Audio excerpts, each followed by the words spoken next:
Des bruits d'hommes, des bourdonnements de camions, des feuilles et tiges disposées ça et là. Il est à peine 6 heures et pourtant le marché Taradona grouille déjà de monde. Les voix s'entremêlent, les vendeurs qui déchargent les camions, les clients matinaux qui marchandent et les revendeurs qui découpent. Chacun est concentré sur sa tâche. L'odeur sucrée de la canne fraîchement coupée se mêle à l'évervérance du lieu, annonçant une nouvelle journée d'intenses échanges. Bienvenue dans le poumon économique sucré d'Injamena. Dans les allées bondées du marché Taradona, un produit attire les regards et les clients, la canne à sucre. Cette tige sucrée, longtemps considérée comme un simple encas local, s'impose aujourd'hui comme une véritable niche commerciale pour de nombreux vendeurs.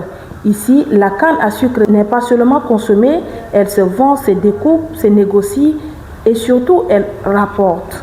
Chargée dans les camions ou dans les ports ou même installés à même le sol, des vendeurs s'activent dès les premières heures de la matinée. Vendeurs et revendeurs se discutent les prix par des négociations. Chacun espère tirer la meilleure partie pour un bon marché.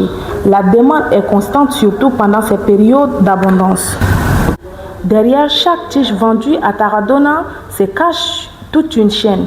De la récolte dans les villages environnants et plus particulièrement dans la ville de Kelo au transport vers la capitale en passant par la découpe manuelle au marché, chaque acteur a un système qui malgré sa simplicité soutient une économie locale circulaire selon certains vendeurs.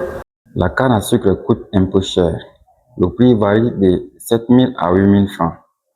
Le bénéfice peut aller à 2 500 et je peux dire Dieu merci pour le peu que je gagne. Comme la vie est dure, il faut toujours de la patience. La vente de la canne à sucre est un peu compliquée.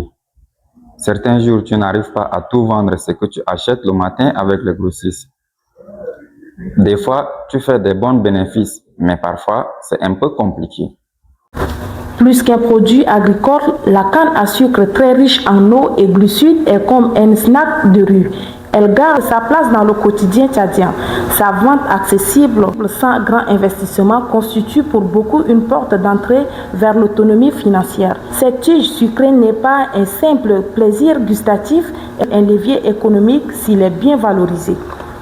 Elle incarne la débrouillardisme, la résilience et l'esprit entrepreneurial des petits commerçants, concret de comment un produit traditionnel peut devenir un levier économique s'il est bien valorisé.